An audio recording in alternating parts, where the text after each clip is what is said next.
যাইতে যাইতে যাইতে যাইতে আবার ইল্লাল্লাহ লা ইলাহা ইল্লাল্লাহ লা ইলাহা ইল্লাল্লাহ শুধু ঘোষণা জানাবে বিচার নারী ধর্ষণ আর অবিচারে ভরেছে বাংলার জমি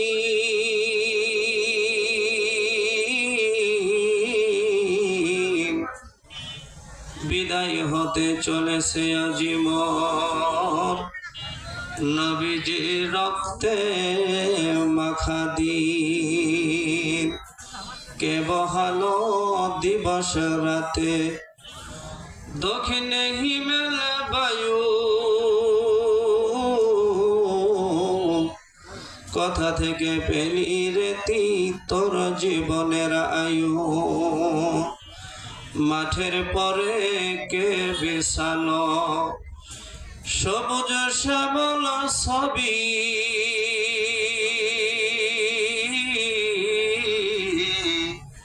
সকাল বেলায় কে উঠায় রে আবি রাঙ্গা রবি কে দিল তোর মুখের হাসি কে দিল তোর মুখের হাসি মিষ্টি মধুর কথা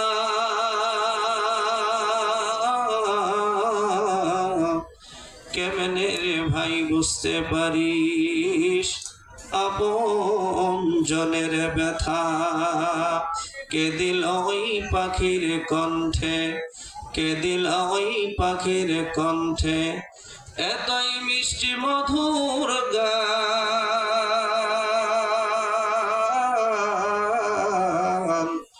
সকল কিছুই হলো যে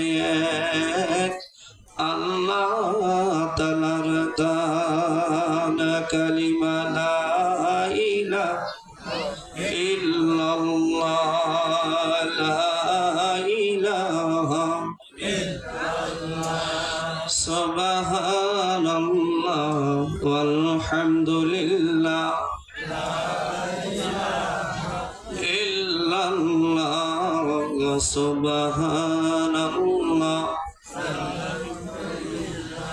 لا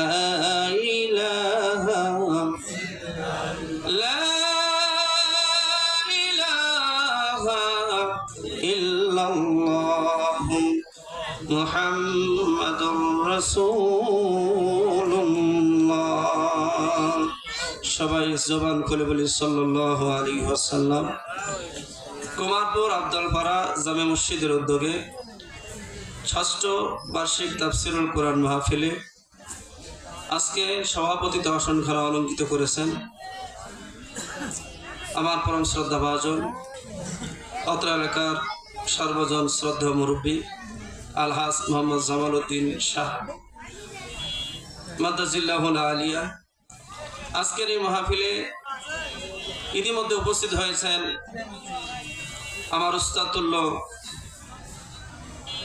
একজন আলিম, আমাদের সাতখামার ইসলামিয়া ফাজিল মাদ্রাসা সম্মানিত সুযোগ্য সহকারী অধ্যাপক হযরত মাওলানা হাফেজ মোহাম্মদ মাজহারুল ইসলাম সাহেব হুজুর মাদ্দাজিল্লাহুল আলিয়া। আমার পূর্বে আলোচনা করেছেন জাতির সূর্য সন্তান হযরত উলামায়ে কেরামদের মধ্য থেকে অত্র মসজিদের সম্মানিত খতিব, পাশাপাশি মুহতামিম বেহলানপুকুর কবরস্থান নুরানি হাফিজিয়া মাদ্রাসার হযরত মাওলানা মোহাম্মদ আবুল কালাম আজাদ সাহেব মাদ্দাজিল্লাহুল আলিয়া। আমার পাশে এই মাহফিলের স্টেজে বর্তমান অবস্থান করছেন আমার পরম শ্রদ্ধা ভাজন মুরব্বী নিয়াজাম। আজকের মাহফিলের প্রধান অতিথি, বিশেষ অতিথি সহ বিভিন্ন রাজনৈতিক দলের নেতৃবৃন্দ, সুধীবৃন্দ, আমার সামনে বসা আমার যুবক ভাইরা, কচিকাচা সোনামণিরা, পর্দার আড়ালে অবস্থানরত মা ও বোনেরা, সকলের প্রতি আমার সালাম। আসসালামু আলাইকুম ওয়া রাহমাতুল্লাহি ওয়া বারাকাতুহু। সবটুকুন শুকরিয়া পেশ করছি সেই মহিয়ান ও গরিয়ান রব্বে কারিমের দরবারে, যিনি আজ আমাদের এত সুন্দর একটি জান্নাতি পরিবেশে এসে বসবার মতো সুযোগ করে দিয়েছেন। আমরা খুশি না বেজার? 4-5 জন খুশি, বাকিলা বেজার। কি বাবা, আপনারও বেজার না খুশি? হ্যাঁ, সবাই খুশি তো নাকি বলেন? সবাই যদি খুশি হয়ে থাকি, আমাদেরকে জবানটা দিয়েছে কে? সবাই বলেন। এখানে আমাদেরকে পৌঁছে দিয়েছে কে? এই মুহূর্তে ভিডিও হচ্ছে, এই ভিডিও পৌঁছে যাচ্ছে একজনের দরবারে, তিনি হলেন কে? সবাই বলেন। ওই আল্লাহর একটু শুকরিয়া আদায় করা যায় না? জবান খুলে বলুন আলহামদুলিল্লাহ। আর একটু জবান খুলে বলেন আলহামদুলিল্লাহ। নারে তাকবীর, নারে তাকবীর। আল কোরআনের আলো, আল কোরআনের আলো, নারে তাকবীর। আজকের মাহফিল, আজকের মাহফিল, নারে তাকবীর। আমি আলোচনার শুরুতে আবারও দুরুদ এবং সালাম পড়ছি। বিশ্ব মানবতার মুক্তির অগ্রদূত, নবিকুলের শিরোমণি, আল্লাহর সৃষ্টির শ্রেষ্ঠ আকর্ষণ, কিয়ামতের ময়দানে এই গুনাহগার উম্মতের একমাত্র শাফাতের কান্ডারি আমাদের নবী বিশ্বনবী মুহাম্মদ রাসূলুল্লাহ সাল্লাল্লাহু আলাইহি ওয়াসাল্লামের প্রতি সবাই জবান খুলে বলি সাল্লাল্লাহু আলাইহি ওয়াসাল্লাম। আমি জানি এই এলাকার মানুষ অনেক ধর্মপ্রিয়, কোরআন প্রিয়, নবী প্রেমিক। কি বলেন, ঠিক কিনা? মুরব্বীরা ভুল বলছি নাকি? আমি ছোটবেলায়, ছোট বলা যাবে না, সেই সময়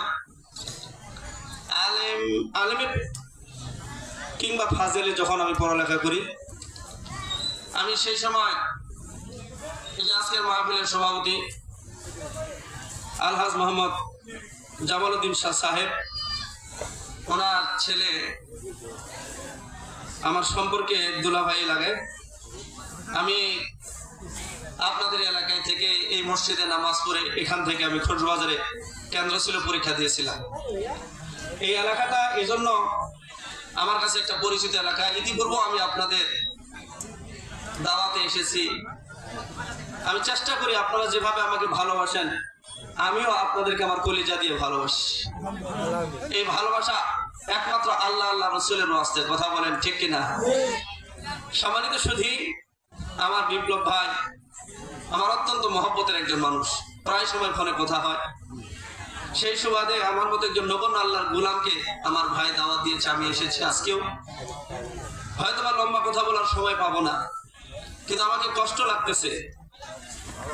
আমি সেই সময় দেখেছি এই এলাকার মানুষগুলো হলো কোরআন প্রিয়, বলেন আলহামদুলিল্লাহ। এই এলাকার মানুষগুলো আমি দেখেছি সেই সময় রাসূল প্রেমী, কিন্তু আজকে দেখতেছি একটু তার বিপরীত। কি বলে, ঠিক কিনা?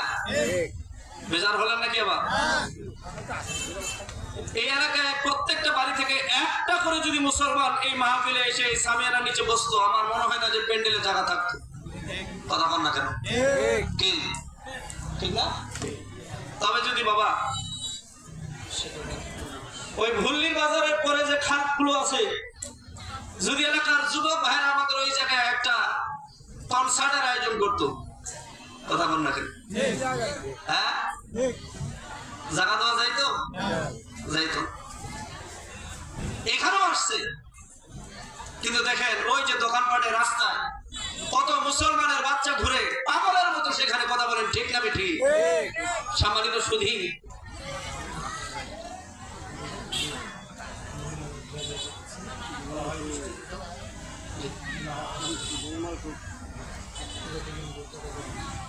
এই মুসলমানের বাচ্চারা আজকে যারা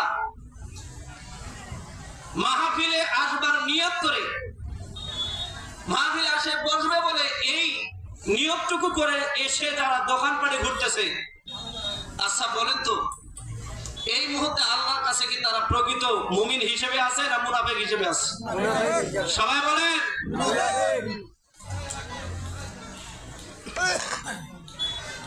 আমি আসে একটু লক্ষ্য করেছি কিছু মা বোন ওনারাও দেখি রাস্তাঘাটে দোকানপাটে ওইদিকে ঘোরাঘুরি করতেছে।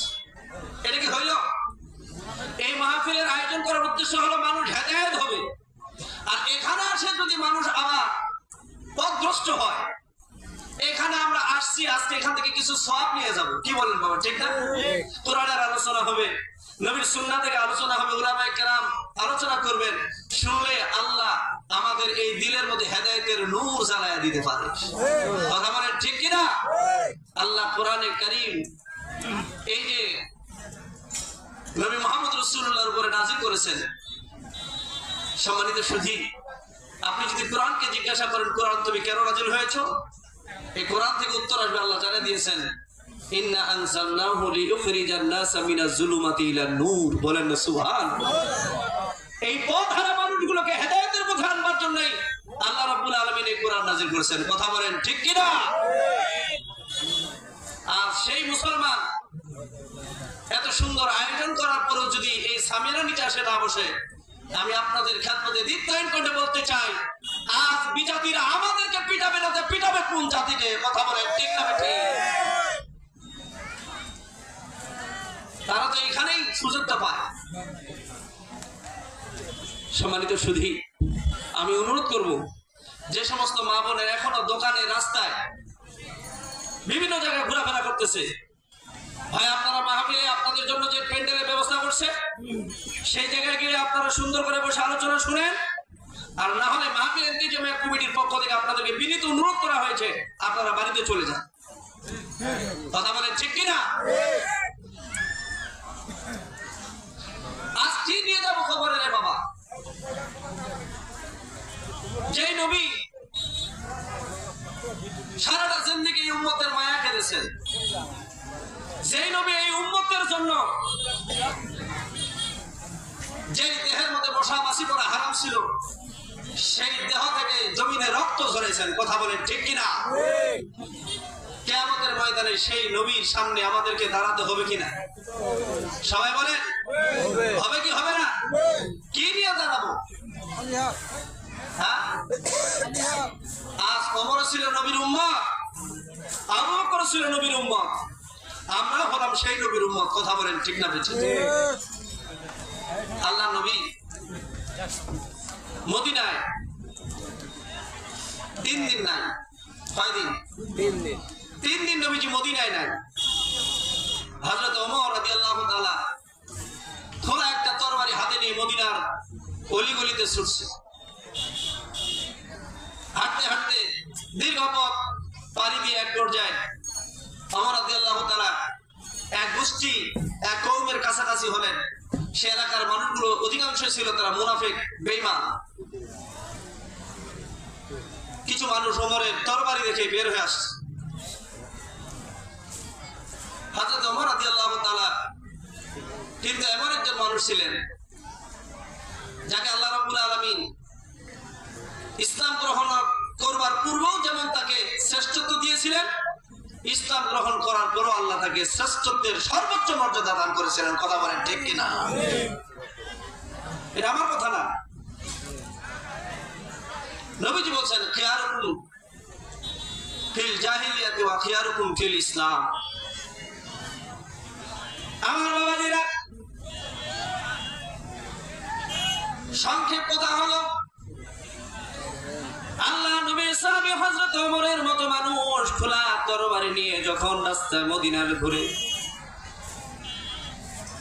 হঠাৎ করে কিছু মুনাফিকের দেখা হয়ে গেল।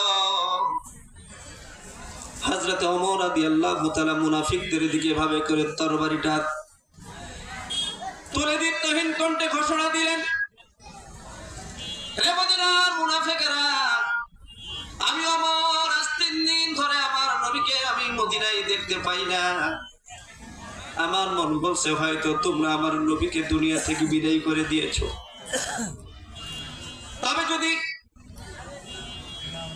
আমি ওমরের দীপ্তহীন কথায় আমি ওমর তোমাদের কাছে আলটিমেটাম দিয়ে দিলাম, নির্দিষ্ট সময়ের মধ্যে যদি আমার নবীকে তোমরা বের করে না দাও, আমি ওমরের তরবারি থেকে মদিনার একটা মুনাফিকের গর্দান ঠিক থাকবে না।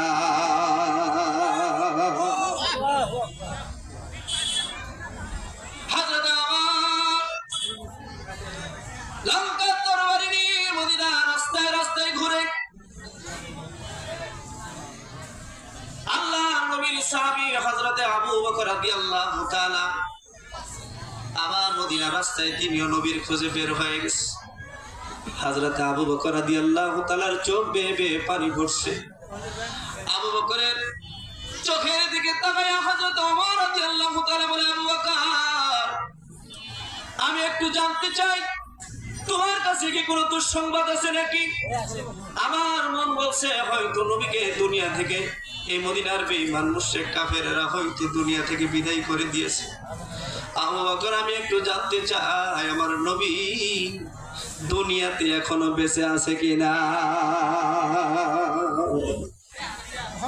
আমার বাবাজিরা, হযরত আবু বকর রাদিয়াল্লাহু তাআলার চোখ বেয়ে বেয়ে পানি পড়ে। ওমর রাদিয়াল্লাহু তাআলার হাতটা ধরে বলতেছে, আমিও তো সেই নবীর 3 দিন মদিনায় দেখতে পাই না, আমি পাগলের মতো ছুটছি।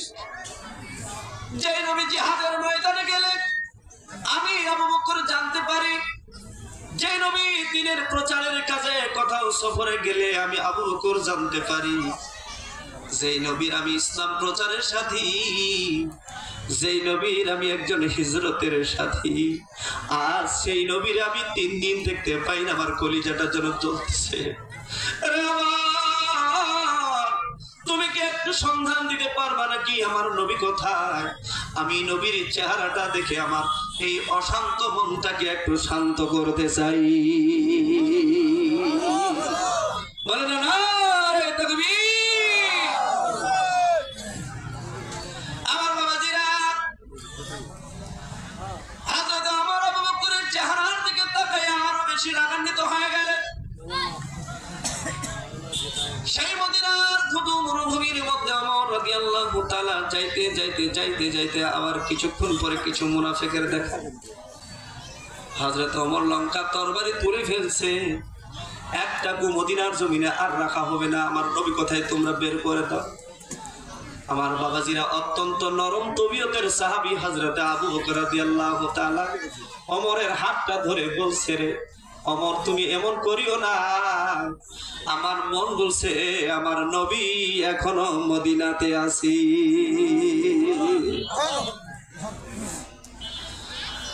মুসলমান আশিকে রাসূল বাবাজিরা, শুধু মুখে আশিকে রাসূল দাবি করলে আশিকে রাসূল হওয়া যায় না।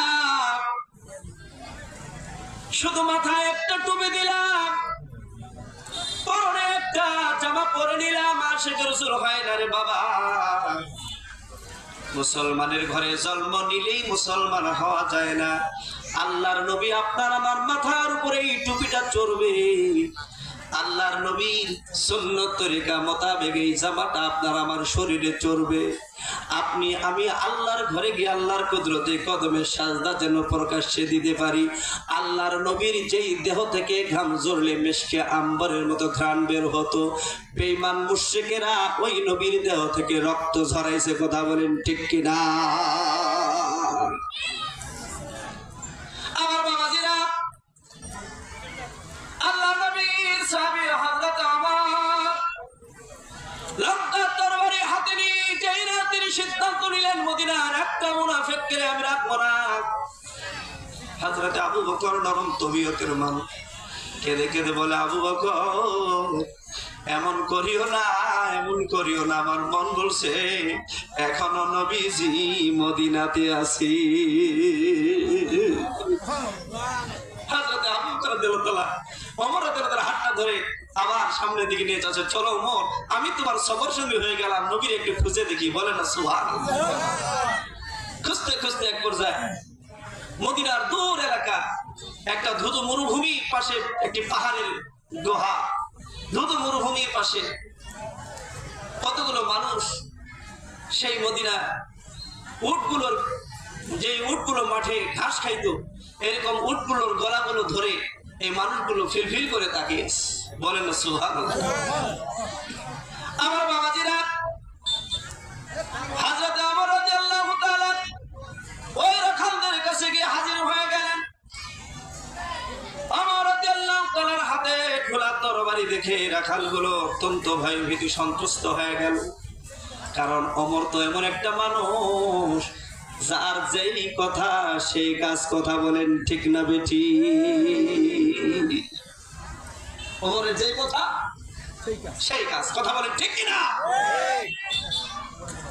31 লক্ষ বর্গ মাইলের শাসক হযরত ওমর, বলেন না সুবহানাল্লাহ। এই ওমর রাদিয়াল্লাহু তাআলা এমন একজন নবীর সাহাবী, কিতাবের মধ্যে আসছে রাসূলুল্লাহ সহ পরামর্শ করছে দ্বীনের কোন বিষয় নিয়ে পরামর্শ করতেছে। 21টা মতান্তরে 31টা আল্লাহর কোরআনের আয়াত টাটকা আল্লাহ নাযিল করে দিয়েছে ওমরের পরামর্শে, বলেন না সুবহানাল্লাহ। এইজন্য নবীজি বলছেন লাউ কানা বাদি নবিয়া কানা ওমর, আমার পরে জগতে তো কেউ নবী আসবে না। কি আমাদের নবীর পরে কেউ নবী আসবে নাকি? এই বিশ্বাস করা যাবে? কিন্তু পঞ্চগড়ে আছে, কথা কন না কেন? আমাদের এই বাংলাদেশে এরকম বিশ্বাসী মানুষ আছে না নাই? আমি আপনাদের খাদমতে বলতে চাই, আল্লাহর নবীর পরে দুনিয়াতে কোন জাহান্নামের কীট নবী হয়ে আসবে, এই আকীদা কোন মুসলমানের বাচ্চা যদি পোষণ করে, এটা নিজেও বেঈমান। কথা বলেন ঠিক কিনা? এই জন্য এই আমাদের পার্শ্ববর্তী এলাকা পঞ্চগড়ের মধ্যে এই বিশ্বাসী কাদিয়ানীরা, এরা কখনো মুসলমান নয়। কথা বলেন মুসলমান ঠিক না ঠিক? এই কাদিয়ানীরা এরা কাফের, যারা এদেরকে কাফের বলবে না এরাও কাফের। কথা বলেন ঠিক কিনা? আজ মুসলমান মাথায় টুপি দিয়ে, ঘাড়ে গামছা দিয়ে, পরনে বড় লম্বা জামা পরে মসজিদে গিয়ে সেজদা দিই, আর এই নবীর পরে তাও আবার অন্য কোন ধর্মের মানুষ না, মুসলমানের লেবাস পরে, মুসলমানের মাথায় টুপি দিয়ে, মুসলমানের মতো মুখে দাঁড়িয়ে রাখে, বেটারা দাবি করে নবীর পরে আবার নবী মির্জা গোলাম আজম কাদিয়ানী সে হলো শেষ নবী। আমি আপনাদের খেদমতে বলতে চাই, এই সমস্ত বেঈমানদের বিরুদ্ধে আমাদেরকে দুর্বার আন্দোলন করে তুলতে হবে। কথা বলেন মুসলমান ঠিক কিনা? আমরা এক ফোঁটা এই দেহের মধ্যে ঈমানী শক্তি থাকতে এইরকম বেঈমান এই কাদিয়ানীদের বিরুদ্ধে প্রয়োজনে এক সাগর রক্ত জমিনে দিয়ে হলো আল্লাহর নবীর ইজ্জত নষ্ট করতে দেব না। কথা বলেন ঠিক না ঠিক? কারা কারা দেব না? হাত দেখা দেখা না তাকবীর, নারে তাকবীর। দিন ইসলাম, দিন ইসলাম, দিন ইসলাম, দিন ইসলাম, নারে তাকবীর। সম্মানিত সুধী, আমাদের পার্শ্ববর্তী দেশ, যাদেরকে আমরা আমাদের বন্ধু দেশ ভাবি, কথা বল না কেন, আছে না নাই? আপনারা শুনেছেন কিছুদিন হলো এই ভারতের মতো জায়গায় সেই হিন্দু ধর্মের একজন পুরোহিত, সে আপনার আমার নবীর চরিত্রের উপরে কালিমা প্রলেপন করেছে। কথা বলেন ঠিক কিনা? এবং সেই দেশের একজন সংসদ সদস্য এটাকে আবার অনুমোদন দিয়েছে। বলেন না নাউজুবিল্লাহ? আর একটু জোরে বলেন নাউজুবিল্লাহ। আমরা মুসলমান হয়ে আপনার আমার নবীর চরিত্রের উপরে কেউ কলঙ্ক দিবে, কেউ কালিমা প্রলেপন করবে, এক ফোঁটা দেহে রক্ত থাকতে এই মুসলমান আমরা কখনো মেনে নিতে পারি? আর একটু জোরে বলেন মুসলমান কখনো মেনে নিতে পারি? আমরা দীপ্তায়ন করতে বলতে চাই, খাপ্পা খুবায়ের দুনিয়াতে নাই, ওই ওমর হয়তো দুনিয়াতে নাই, কিন্তু এই নবীর উম্মত আমরা যারা এখনো দুনিয়াতে আছি, প্রয়োজনে বাড়ি ছাড়তে পারি, ঘর ছাড়তে পারি, ছেলে ছাড়তে পারি, মেয়ে ছাড়তে পারি, বউ ছাড়তে পারি, দুনিয়া ছাড়তে পারি, নবীর ইজ্জতের চাদরকে কেউ টানাটানি করলে জীবন দিতে আমরা কুণ্ঠাবোধ করবো না। কথা বলেন মুসলমান ঠিক কিনা? আল্লাহর কোরআনের বিরুদ্ধে যদি কেউ কথা বলে, প্রয়োজনে এই জীবনের সমস্ত রক্ত জমিনে দিয়ে হলো আল্লাহর কোরআনকে আমরা এই দুনিয়াতে অক্ষত রাখবো। কথা বলেন ঠিক না ঠিক? আল্লাহর এই কোরআনের বিরুদ্ধে কথা বলা এরকম মানুষ জগতে আছে না নাই? আল্লাহর নবীর চরিত্রের উপর কলঙ্ক দেওয়ার মতো এরকম মানুষ জগতে আছে না নাই? তবে তারা ভুলে গেলে চলবে না, আমরা কিন্তু এমন নবীর উম্মত, আমরা কাউকে কিন্তু সহজে আক্রমণ করি না। কথা বলেন? এই শিক্ষা আমাদের নবীজি দিয়েছে। অতএব যদি আমারটা একবার যদি আমরা আবার ধরার সিদ্ধান্ত নিই, আমরা কিন্তু সহজে ধরি না, ছাড় দিই। কথা বলেন না কেন?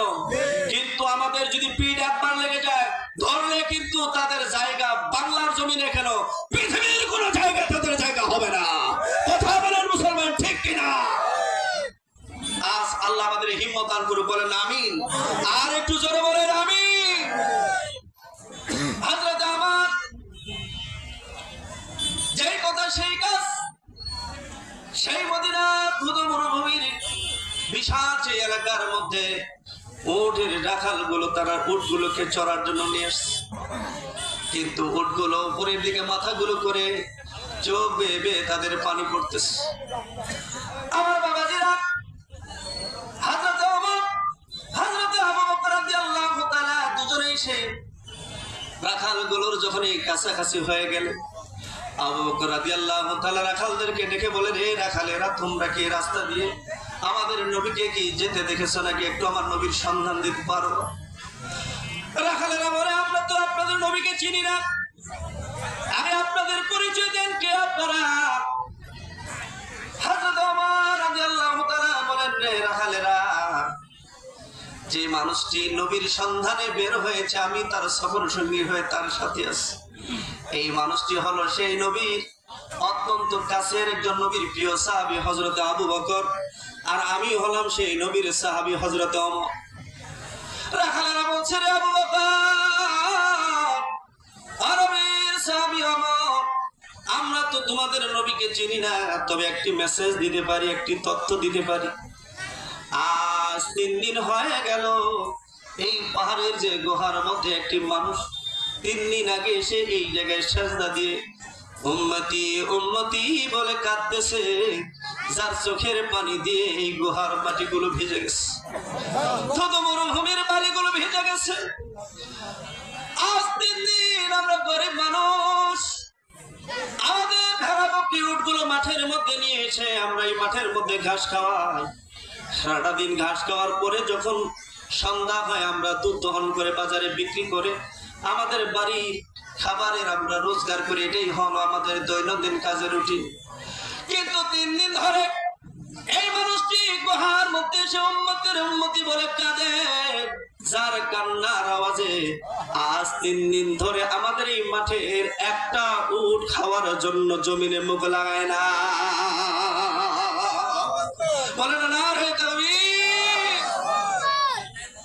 সঙ্গে সঙ্গে রাখালেরা সবাই মিলে একটু গিয়েছি, হযরত আবু বকর রাদিয়াল্লাহু তাআলা বলছে, আবু বকর হাতে ধরি, আবু বকর একটু তোমার দোহাই লাগে, একটু মেহেরবানি করে যাও, যদি পারো এই যুবকটাকে একটু তোমরা শনাক্ত করে সেই নাকি হয়।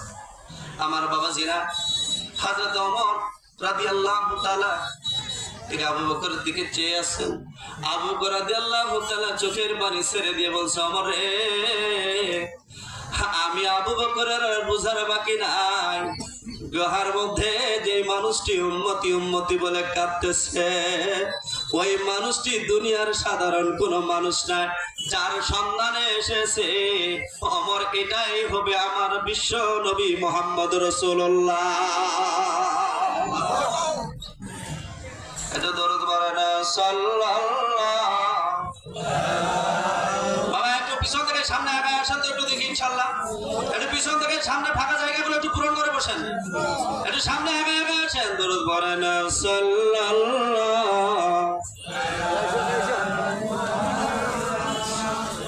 সাল্লাল্লাহু সাল্লাল্লাহু আলা মুহাম্মাদ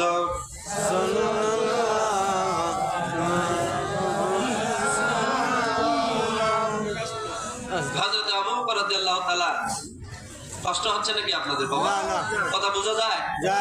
আমি তো আপনাদের এলাকার ছেলে, কি বলেন? ভুলি আর রুহিয়া কত দূর? খুব একটা বেশি তো ডিস্টেন্স না, ঠিক না? নোয়াখালী তো হুজুর না, আমি এই কথা একবার বলতে গিয়ে কিন্তু ধরা খাইছি। নোয়াখালী মানুষ এখন বলছে, হুজুর আপনি আমাদের এলাকার নাম কেন বললেন? আমি সরসিনা যখন পড়তাম না, আমি একটা কেরাতের উপরে ট্রেনিং দেওয়ার জন্য আমি নোয়াখালী আসছিলাম। তো ওদিকে আমার একটা সিস্টেম আছে, জাগির বাড়িতে দেয়। জাগির বাড়ি বুঝেন না? হযরত উলামায়ে কেরাম বুঝবে। এরা বলে লুজিন, আমরা বলি লুজিন বাড়ি, ওদিকে বলে জাগির বাড়ি। এখন 21 দিনের একটা ট্রেনিং এ আমি আসছি, আর আমাকে একটা জাগির বাড়িতে দিল। আমার এখন ওই যেখানে আমি শিখবো পাশে বাসায় আমার তখন ওই একটা পড়ানোর জন্য মক্তব, মসজিদের সাথে মক্তব আছে, যদিও আমাদের এদিকে এগুলো নাই। আমরা তখন আমাদের বাচ্চাদের শিখাই আড্ডুম বাগডুম ভরার ডুম, কথা কোন লাগে আছে না নাই? আড্ডুম বাগডুম আর ভরা দিন কি এটা মিথ্যা শেখানো হয় না বাচ্চাদের? জি। কথা বল না কেন? ঠিক। এই শিক্ষা কি সত্য শিক্ষা না মিথ্যা? মিথ্যা। ধরা ডিম দ্বারা বাচ্চা দেয়। কথা বল না। বাচ্চা দেয় হ্যাঁ? বাচ্চা এই বাচ্চাটা তো ছোটবেলায় তার মাথায় দিয়ে দেওয়া হলো ভরার ডিম। বলেন না নাউজুবিল্লাহ। আমরা এই শিক্ষা ব্যবস্থা কখনো বাংলার জমিনে চাইনি। কথা বলেন মুসলমান, ঠিক কিনা? আরশের মালিক মঞ্জুর করেছে। মঞ্জুর করেছে কে? কথা বল না কেন? পৃথিবীর সবার শক্তি যে জায়গায় শেষ, আমার আল্লাহ বলছে সেখানে আমি আল্লাহর শক্তি শুরু। কথা বলেন ঠিক না ঠিক? কি নজির আছে না নাই? হ্যাঁ, আমাদের মুসলিম মিল্লাতের পিতা হযরতে ইব্রাহিম আলাইহিস সালাম অপরাধ কি ছিল? শুধু আল্লাহর দ্বীন প্রচার করবার জন্য তার জন্য নমরুদ অগ্নিকুণ্ডলী তৈরি করলো। তাফসীরে জালালাইনের মধ্যে আসছে সেই সময়ের মধ্যে সবচেয়ে লম্বা গাছ হলো চরক গাছ। কোন গাছ? চরক। অনেক লম্বা গাছ। হযরতে নবী ইব্রাহিম আলাইহিস সালামের হাত পা গুলো শক্ত করে বেঁধে চরক গাছে দাও দাও করে আগুন জ্বলছে, এখানে ফলানো হবে। জিবরাইল আমিন ডাইরেক্ট ল্যান্ড করেছে এসে হযরত নবী ইব্রাহিম আলাইহিস সালামকে বলছে, ইব্রাহিম, আল্লাহ আমাকে 600 ডানা দিয়েছে। বলেন না সুবহানাল্লাহ। সুবহানাল্লাহ। জিবরাইল আমিনের ডানা কত? 600 ডানা। জিবরাইল আমিন বলছে আল্লাহ আমাকে 600 ডানা দিয়েছে। একটা ডানা শুধু ভাবে কায়েদ করব, শুধু নমরুদের অগ্নিকুণ্ডলী না, এই এলাকার যা আছে সব জমিনের নিচে চলে যাবে, নিচে যা আছে সব উপরে চলে আসবে। একটু জোরে বলা যাবে না সুবহানাল্লাহ? আল্লাহ বলছে, জিবরাইল তুমি যাও একটা আমার বন্ধুর কাছে, একটু তুমি মেসেজটা দাও না। আমার বন্ধু কি বলে একটু শুনি। হযরত নবী ইব্রাহিম আলাইহিস সালাম বললেন, জিবরাইল, এই ডানা তোমাকে দিয়েছে কে? আল্লাহ। এই আগুনটা তৈরি করছে কে? নমরুদ। কে? এই অগ্নিকুণ্ডলীটা তৈরি করছে কে? নমরুদ। আচ্ছা বলো তো জিবরাইল, নমরুদের খালেক কে? আল্লাহ। তোমার? আল্লাহ। আমার? তাও আল্লাহ। যে আগুনটা চলতেছে এটার খালেক কে? বলেন না সুবহানাল্লাহ। দেখেন নবীদের ঈমান। কথা বলেন ঠিক না ঠিক? নবীদের কি ঈমান? আমার বাবাজিরা, হযরত নবী ইব্রাহিম আলাইহিস সালাম তাফসীরের কিতাবের মধ্যে আছে, জিবরাইল, আমার তো কোনো অপরাধ নাই, একমাত্র আল্লাহর দ্বীনকে দুনিয়ায় প্রতিষ্ঠিত করবার জন্য আজ নমরুদ আমার পর ক্ষিপ্ত হয় দাও দাও করে সেই প্রজ্বলিত আগুনের মধ্যে আমাকে ফেলে দিবে। জিবরাইল, এটা এই যে জ্বলতেছে তুমি দেখো কি দেখো না? তাও তো দেখি। নমরুদ দেখে কিনা? তাও দেখে। আমি আপনিও দেখেন।